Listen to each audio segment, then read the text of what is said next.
Olá, meus amigos, um dia de muita paz para todos nós. Hoje, exatamente 13 de agosto de 2021, estamos nós aqui reunidos e você aí do nosso canal do EOS, essa família EOS que nós somos, juntos para estudarmos a obra Ave Cristo. Hoje, então, 13 de agosto de 2021, nós vamos envolver a nossa irmã Carla, que irá fazer a nossa prece de abertura. Logo depois, a nossa querida amiga Aramita irá fazer a recapitulação do nosso estudo.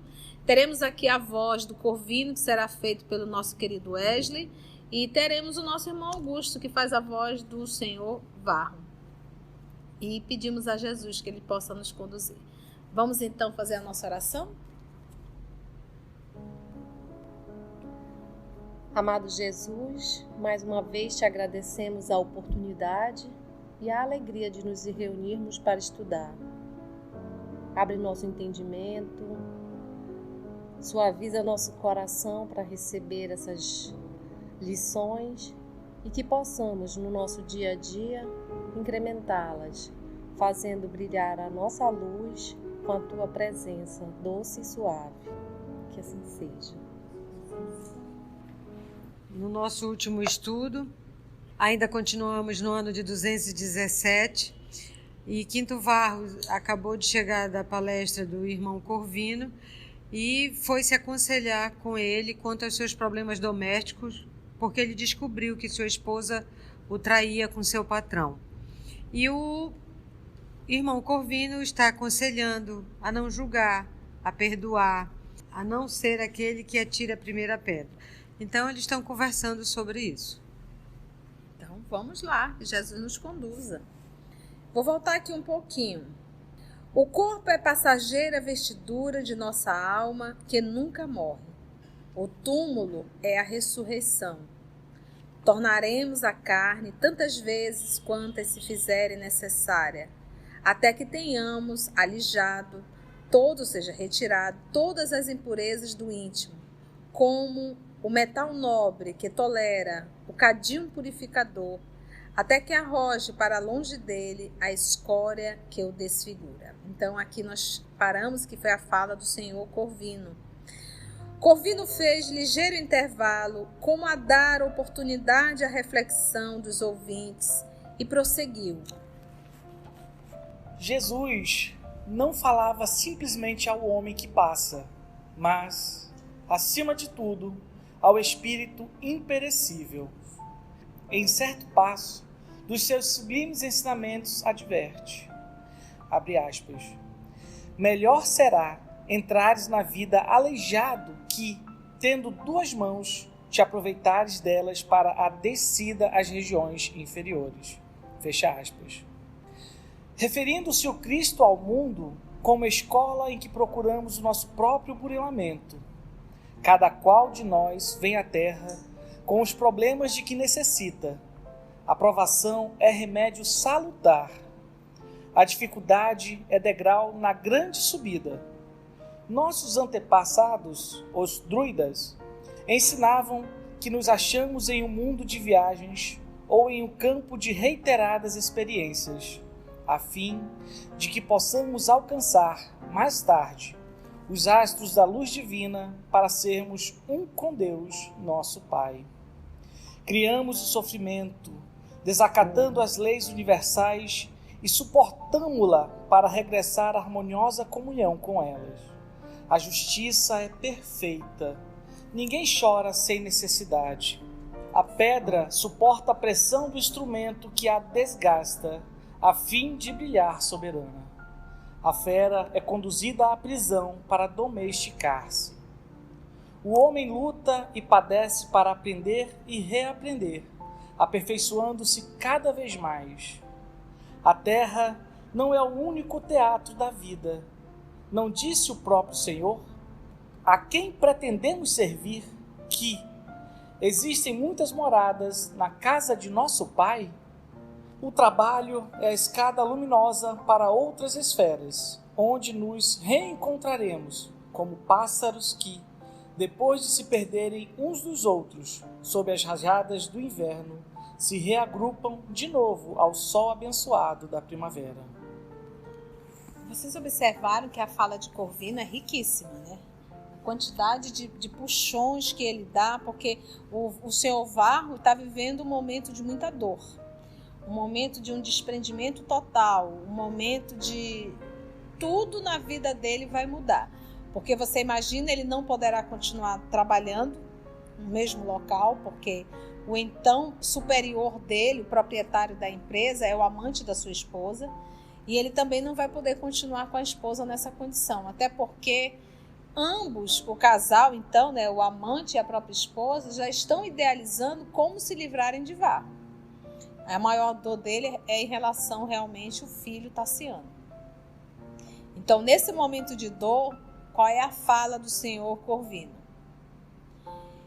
Jesus não falava simplesmente ao homem que passa, mas, acima de tudo, ao espírito imperecível. Então, o homem que passa é a personalidade.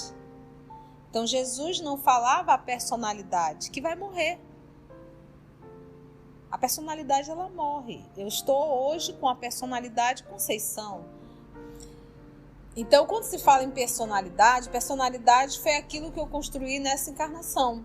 Voltada para o quê? Para o país que eu nasci, para a condição social que eu nasci, para a educação que eu recebi familiar, a educação acadêmica. Então, tudo isso vai construindo uma personalidade que é transitória. Por que é transitória? Porque ao sairmos daqui, essa personalidade Conceição, ela não vai mais existir. Eu não tenho mais como voltar e viver a vida de Conceição. Por isso que diz que o homem, ou seja, a personalidade só vive uma vez. É a fala de Paulo, o apóstolo Paulo. Então, o homem só vive uma vez. A personalidade só vive uma vez. A personalidade, ela soma o que você recebeu nessa encarnação dos seus pais, o meio que você está inserido social, o país que você está inserido e tudo que você traz de outrora.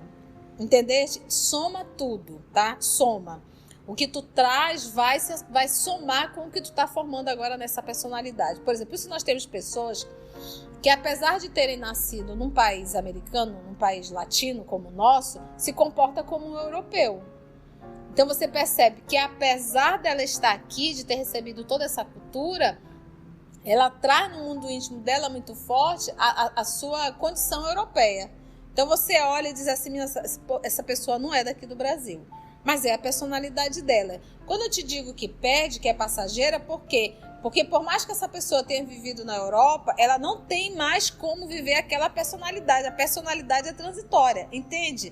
Você não tem mais como viver aquela personalidade. Eu sou Conceição, eu morrendo, acabou. Então se você vai me perguntar quem erra é o espírito, é o ser que toma decisão, é o ser pensante. Personalidade é do espírito, filha. É uma construção do espírito, entendeu? Qual é a nossa busca? A nossa busca final qual é? Tia, qual é a busca então? A busca é eu aprender a refletir Deus ao invés de estar refletindo a mim mesmo. Refletindo os meus desejos, as minhas vontades, os meus gostos e o meu jeito de fazer, que não é o correto. Realmente o modelo e guia da humanidade é Jesus, e nós temos que aprender a refletir. Isso fica muito claro quando a gente vê o apóstolo Paulo, que a gente vê ele como um doutor da lei, ele estava refletindo quem ali? Ele. A sua vaidade, o seu orgulho, tudo aquilo que ele conquistou naquela encarnação e mais o que ele trouxe. Então, de repente, quando ele encontrou Jesus, ele decidiu seguir o Cristo. Seguir o Cristo é abra mão da sua personalidade transitória. E aprende a me refletir 100%. E refletindo Jesus, estaremos refletindo Deus. Entende? Então, quem erra é o espírito. É porque é o ser pensante, é o ser que escolhe. É ele que tem livre-arbítrio, tá bom? Então, não vai diferenciar personalidade e espírito. A personalidade faz parte do espírito, tá bom? É uma construção do espírito, ok? Porque, em verdade, quando a gente fala em espírito, eu posso falar de mente. Lembra da mente estudado lá no Pensamento e Vida? Então, esse espírito, ele está no processo de burilamento e de aperfeiçoamento. Ele está no processo de crescimento. Ele está nesse movimento de crescer. de desenvolver não só a inteligência, como a sua moral. Então, ele vai somando, em cada existência vai se aprendendo. Vai se aprendendo, entendeu? Então ele diz, Jesus não falava simplesmente ao homem que passa, ou seja, essa personalidade. Acima de tudo, ele estava falando o quê? Ao espírito imperecível, porque as lições que Jesus nos ensina são lições imperecíveis. Porque o que você aprende hoje na faculdade, às vezes são lições transitórias, porque daqui a pouco aquilo não estava mais certo. Você vai estudar a história? Não, a história não é mais essa, a história é aquela. Você vai estudar a física? Não, mas a física não é mais assim, já descobriram isso.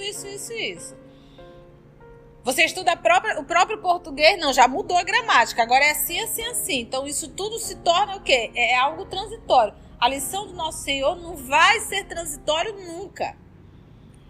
São lições eternas, são lições que nunca irão se acabar ou estragar, são lições imperecíveis. Então a lição, Varro, que Jesus está te dando agora, é lição para a tua alma, não para a tua personalidade. E, gente, o que a gente tem que entender, nós aqui estamos estudando, mas a única forma dessa lição se fixar em minha alma é quando eu vivo. E para eu praticar, por exemplo, para eu praticar o perdão, eu vou ter que passar por situações muito complexas e perdoar. Então vamos lá. Mas acima de tudo, ao espírito imperecível. Então a forma para que eu fixe a lição em minha alma é praticando. Como eu posso exercitar o perdão se eu não passo por essa experiência? Como é que eu posso exercitar o desapego se eu não exercito essa experiência? Então é necessário nós passarmos por determinadas lições. Quando a gente faz, aquilo fixa em nossa alma. E aí pronto, aprendeu a lição, ficou. Acima de tudo é o espírito imperecível. Adverte então o nosso Senhor. Isso aqui está no Evangelho de Marcos, capítulo 9, versículo 43. Abre aspas. Melhor será entrares na vida aleijado que, tendo duas mãos, te aproveitares delas, das mãos, para a descida às regiões inferiores. Então, é melhor não ter para não se complicar do que ter e se complicar. Então, agora o Varro, ele não está perdendo, perdendo a família, a esposa, filho, o trabalho, tudo junto. É melhor, Varro, passar por isso do que você ter que se complicar mais na frente. É isso que a gente tem que entender na nossa vida, sabe? Às vezes chega uma doença, a gente se desespera. É preferível uma doença do que você se perder mais na frente. É preferível você perder essa quantia aqui do que você ter que se vender mais na frente. Então é esse movimento que nós temos que fazer. Mas, tia, isso não seria assim uma atitude extremamente comodista, acomodada? Você tem que fazer sempre uma autoavaliação. Uma coisa é você perder porque você foi incompetente. Você não soube administrar. Você não teve disciplina. Você não se esforçou. Não é isso. É você ter feito tudo e ainda assim não ter dado certo. Então aí é que entra a renúncia e a resignação. Então nós temos que avaliar, porque a gente não pode achar que todas as perdas da nossa vida foi porque Deus quer. Não, muitas vezes é incompetência nossa. Nós não fizemos por onde, então não tem como acontecer. Mas se você fez por onde, você tentou tudo e ainda assim não deu, por exemplo, nesse caso, Varro foi um excelente esposo? Foi. É um excelente esposo. Fiel, trabalhador, honesto, ele fez tudo redondo. A esposa está sendo uma excelente esposa? Não está. Então aí o que comporta ao senhor Varro? Realmente renunciar, resignar-se. Ela não quer continuar com ele, então ele abre mão de tudo e segue a vida dele. Mas ela estará assumindo uma responsabilidade com a lei. Entendeu, gente? Então, é isso que a gente tem que ter claro na nossa cabeça para nós não ficarmos pessoas fanáticas. Tudo jogado na mão de Deus. Não, Deus te deu a inteligência para você resolver as coisas. Mas se ainda assim a gente fazendo tudo redondo não dá, então é hora de se curvar. Refere-se o Cristo ao mundo como escola em que procuramos o nosso próprio burilamento. Cada qual de nós vem à Terra com os problemas de que necessita. Cada um. Normalmente esses problemas, gente, são aqueles que não é o que você procura, é aquele que acontece, independente de você procurar. Então é o meio social, a família, é como se você atraísse para você determinadas situações. Não é aquela que você procura, volto a repetir, porque muitas das coisas que acontecem na nossa vida foi realmente, vou falar de uma forma bem amazonense, lezeira baré nossa.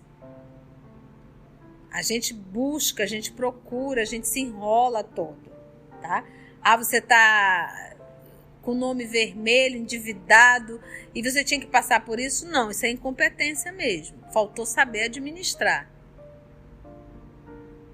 Faltou saber administrar, a viver com menos, a gastar menos, a calcular mais, não é verdade?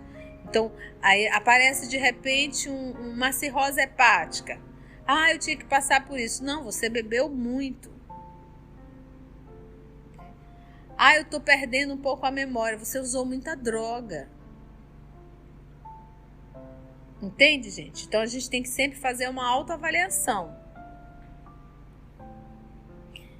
Por isso que cada qual de nós vem à Terra com os problemas de que necessita. Mas aí a tia está falando de outros que a gente não necessitava. A gente buscou. A provação é remédio salutar. A provação é remédio salutar. E se é um remédio, logo eu tinha uma doença. E qual é essa doença, Carla? Qual é essa doença, gente? É a doença do quê? Da alma. É a doença da alma. Orgulho e egoísmo, diz a nossa Mita aqui, é a doença da alma. A dificuldade é degrau na grande subida. Então, a aprovação é remédio e a dificuldade é um degrau. Um degrau para subir. Na grande subida. E aqui ele pode reportar a escada de Jacó. Lembra? A dificuldade é degrau na grande subida. Nossos antepassados, os druidas. Então, vamos lá, gente. Os druidas, eles eram as pessoas encarregadas das tarefas de aconselhamento e ensino. Você sabia disso? E de orientações jurídicas e filosóficas dentro da sociedade celta. Então, olha só, quando a gente fala que Kardec foi um druida, a gente para agora para pensar e diz, uau, então já lá, antes de Cristo, que nós estamos falando aqui de 2 milênios antes de Cristo. Ele já era esse ser encarregado de tarefa de aconselhamento e ensino. 2 milênios antes de Cristo. E os celtas, só para a gente lembrar, é um conjunto de povos, tribos hindu-europeias, tá? No 2º milênio antes de Cristo. Então vamos lá. A provação é remédio salutar. A dificuldade é degrau na grande subida. Nossos antepassados, os druidas, ensinavam que nos achamos num mundo de viagens ou num campo de reiteradas experiências, a fim de que possamos alcançar mais tarde os astros da luz divina para sermos um com Deus, nosso Pai. Um com Deus. Lembra do nosso Senhor Jesus? E olha, essa lição aqui era dos druidas. Aí veio o nosso Senhor Jesus, eu e o Pai somos um. E aqui ele diz, olha, os astros da luz divina para sermos um com Deus, nosso Pai. Criamos o sofrimento, desacatando as leis universais. Então, uma coisa são as provas, outra coisa é o sofrimento, que eu posso chamar aqui de expiação. Quantos sofrimentos, quantas expiações nós criamos, por quê? Porque nós desacatamos as leis universais. Então, a miséria, esse sofrimento todo, não é criação divina, é criação nossa. Por quê? Porque desacatamos as leis universais. e suportamo-lo para regressar à harmoniosa comunhão com elas. Com elas quem? Com as leis universais. Então, às vezes, ontem nós até falamos num estudo do Morada Cristã, a gente diz assim, é muito difícil seguir Jesus. E a gente diz assim, gente, a gente pode até não seguir, mas dizer que é o mais difícil não é. É o caminho mais suave que a gente pode escolher. É o caminho mais leve que a gente pode escolher. Pode observar numa conduta diária, quando tu escolhe viver o evangelho, quando tu escolhe servir ao cão. Servir ao cão te dá um mal-estar, uma irritabilidade, uma dor de cabeça, um mal-estar muito grande. Acaba com o teu dia. E quando a gente opta em servir Jesus, em seguir as leis universais, você passa por aquilo e você tem um bem-estar emocional tão grande. Aí você vem me dizer que é difícil? Não, difícil é fazer o mal. É o pior caminho. Por isso é que Jesus diz, eu sou o caminho. Eu sou a verdade. Eu sou a vida. Então, fora do Cristo, nós nem estamos no caminho, nem estamos na vida e vivemos numa verdadeira mentira. A justiça é perfeita. Ninguém chora sem necessidade. A pedra suporta a pressão do instrumento que a desgasta, a fim de brilhar, soberana. A fera, ela é conduzida à prisão para domesticar-se. O homem luta e padece para aprender a reaprender. Olha, gente, para aprender a reaprender. Porque as leis estão gravadas onde? Na consciência. A lei está gravada. Está escrito, o papai deixou tudo bonitinho. Meu filho, tu é meu filho. Tu já veio do reino animal. Não é para você permanecer mais como animal. Eu quero que você aprenda a ser humano, para que você possa um dia ser um anjo.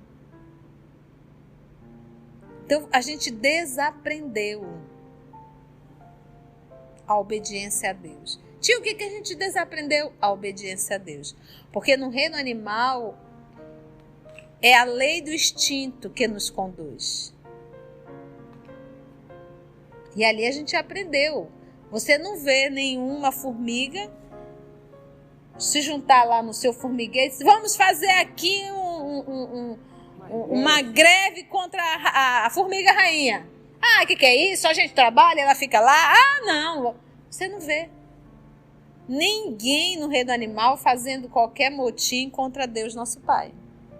Né, Augusto? Você que é dessa área? Tudo funciona perfeitamente em obediência total às leis que regem o universo. Aí, quando a gente chegou na condição de espírito, a gente achou por bem dizer, não vou fazer o que o papai quer, não. Já deu. Por isso é que ele usou o termo aqui, olha, aprender a reaprender. Gente, são coisas que estão ali nas entrelinhas, como dizem, né? Que a gente, numa leitura rápida, não dá conta, não. A pedra suporta, então. A fera é conduzida à prisão para domesticar-se. O homem luta e padece para aprender a reaprender, aperfeiçoando-se cada vez mais. A terra não é o único teatro da vida, porque na casa do meu pai há várias moradas, né? Não disse o próprio Senhor, a quem pretendemos servir, que, abre aspas, existem muitas moradas na casa de nosso Pai? Fecha aspas. Isso está em João, capítulo 14, versículo 2. O trabalho é a escada luminosa para outras esferas, onde nos reencontraremos como pássaros que, depois de se perderem uns dos outros, sob as rajadas do inverno, se reagrupam de novo ao sol abençoado da primavera. Eu ia só lembrar do comentário aqui do trabalho, porque de novo o trabalho, como a gente estava vendo lá no nosso lar, né? O que nos alça para outras esferas, para outras condições, é o trabalho, né? Até para ajudar os outros tem que ter trabalho. Então, de novo, ele fala do que é o trabalho, né? E lembrando aqui, qual é esse trabalho que Corvino está convidando o Quinto Varro a realizar? O trabalho da autoeducação. É esse trabalho. Porque sempre quando a gente pensa, por exemplo, é muito comum no nosso movimento espírita falarem assim: mas você já está aqui estudando, você precisa trabalhar, porque as obras falam muito no trabalho. E a pessoa está achando que o trabalho que eles estão falando é servir sopa, é fazer isso, fazer aquilo. Não, isso é consequência. O trabalho é esse trabalho do que, Arameta? Autoeducação. Da autoeducação. É o trabalho íntimo, é o trabalho da sua autoeducação, da sua moralização. Então, esse trabalho externo, ele é uma consequência. Chega uma hora que você sente necessidade de. Então, o que a gente observa muito? As pessoas, às vezes, têm pouco tempo, não têm o estudo adequado, ainda não têm nem consciência verdadeiramente do que seja a terceira revelação e se arvora a fazer vários trabalhos dentro da instituição. Quando a vida que acaba fazendo chamado para dar o testemunho ou passar por uma prova ou por uma expiação, a pessoa não tem absolutamente nenhuma estrutura moral íntima para isso. Aí se desespera, larga tudo e ainda fica de mal com Deus. Tipo assim: poxa, papai, eu estava aqui fazendo tudo, o senhor me deixa passar por isso? Será que não valeu a pena tudo que eu fiz? Que ingrato que o senhor é. E a pessoa fica de mal com Deus. Então a gente percebe que não houve realmente um aprimoramento e um estudo sério da doutrina. Então é esse trabalho, Carlinha, trabalho íntimo da autoeducação.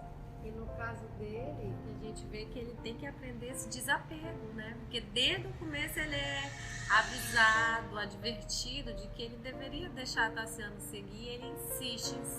Então agora de novo ele é chamado a desapegar. Porque o amor que ele tem por Tassiano chega a ser obsessivo. Quase esse desejo enorme de acudir a esse filho, e apesar de um espírito bem superior a ele dizer: não vai adiantar.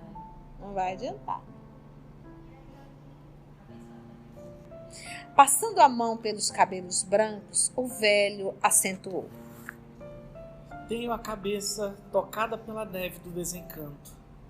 Muitas vezes, a agonia me visitou a alma cheia de sonhos. Em torno de meus pés, a terra fria me solicita o corpo alquebrado.